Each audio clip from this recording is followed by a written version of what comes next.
know that person we said we were going to stand up and clap when they came?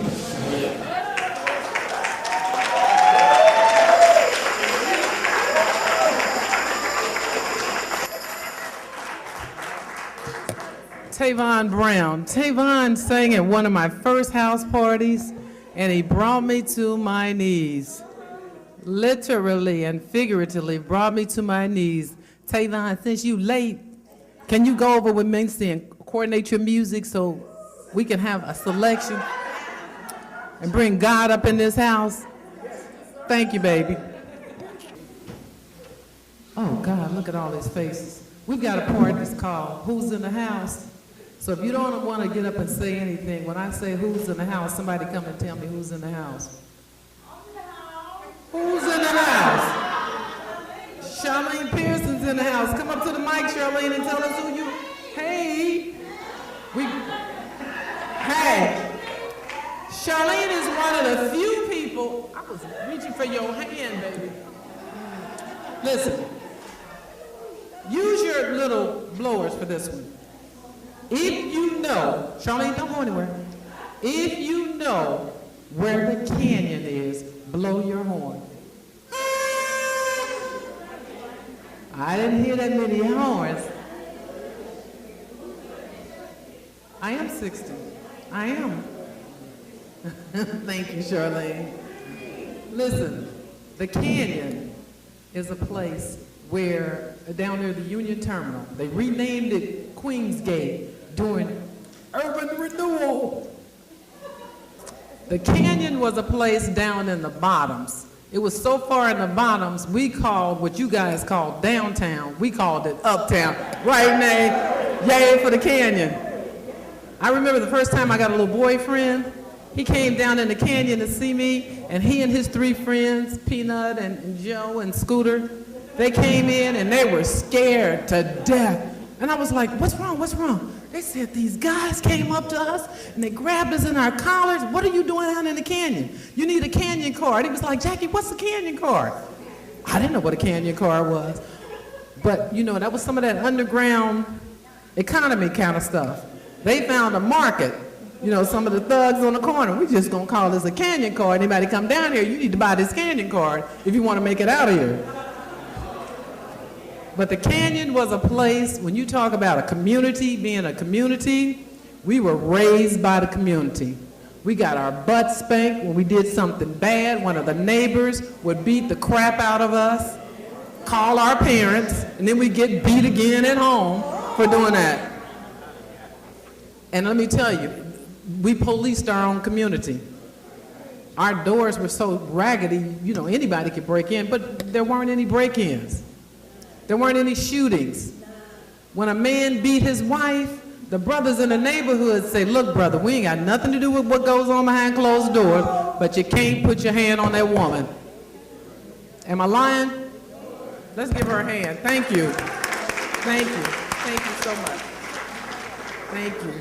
Thank you, baby. Okay, that's the first one who's in the house. Y'all scared. I paid all this money at Pier 1 Imports. I don't hear no noise. Hello. I'm 60 years old. Still got fire in the tank. What? Okay.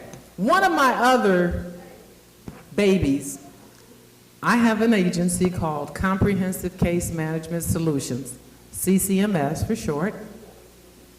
We have a mentoring program for people with disabilities. And don't worry, we're not going to sell anything tonight.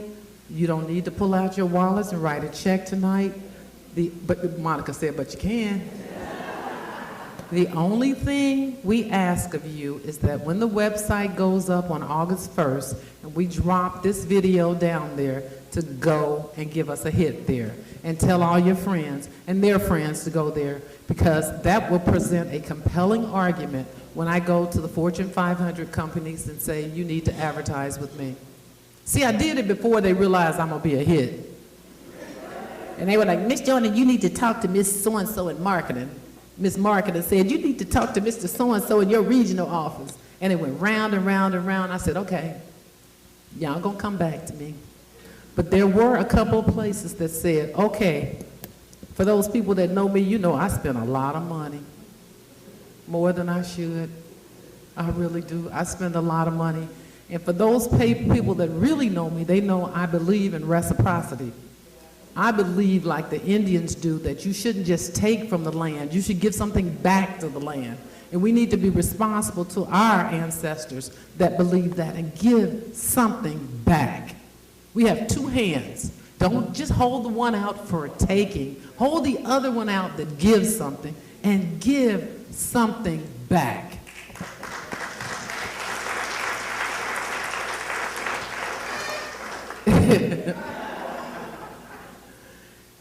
Therein lies the reason for the mentoring program, so that when you get an email from us saying, please come to our website, call your friends, go to your church, advocate for us at your churches, and all you have to do is go there. You'll receive some good information. We've got all kinds of information, especially for people with disabilities.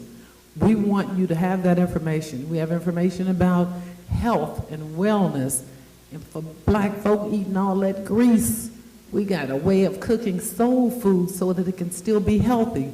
We have a cooking segment as an addendum to this program. So go to the website, and if you don't see what you want, email us, and we'll get it for you. I'm sure we will.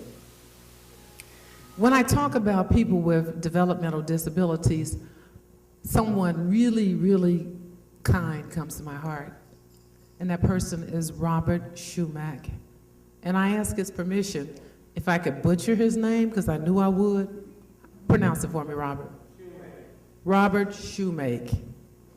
I met Robert when I was in grad school. He came to one of our social work classes, and he sat there and talked about his life like an open book. You know, many of us, we're scared to tell you what perfume we wearing. Afraid somebody else gonna go get it. Robert, unlike, y'all already know, don't you? He opened his life up, and he shared so many aspects of his life with us. And then, being true to form in Cincinnati is such a small place that I ran into him again at a class called Ensuring Health and Safety for People with Disabilities. And again, I was astounded at Robert's past. We have Robert here with us today, and I just want to give him a big hand. Yes. Larry, can we get Robert a wireless mic? Wireless mic. Oh, can you get it for me, please? This is one of my brothers. I don't know if you guys know, I have 6 brothers and 3 sisters. My mother and father love something.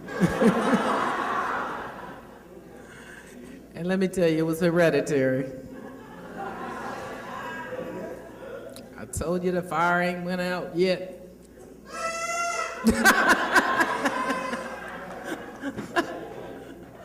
Who's in the house? Come on up. Who's in the house? Leslie Criswell's in the house. Big Les is in the house. Yay. Okay, Les is an extended family member. I want all my family members to blow. Wait a minute, my goddaughter didn't blow.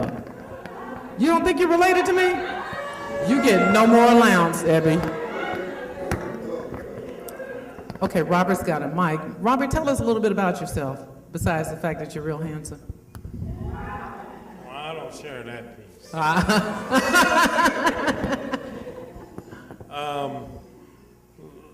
have 4 major disabilities. I'm visually impaired.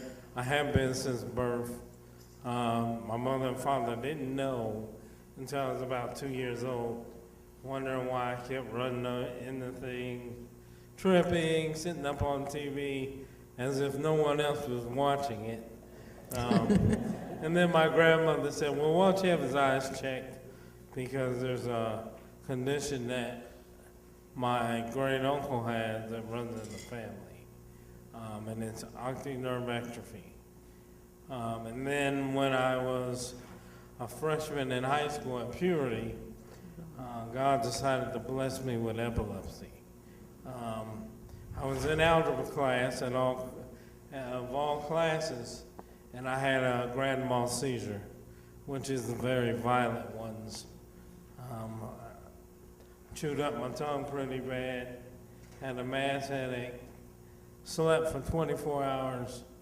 They called my mother and told her, your son just had a seizure. She said, my son doesn't have seizures. And the nurse said, well, he does now. So that began the long, irritating journey.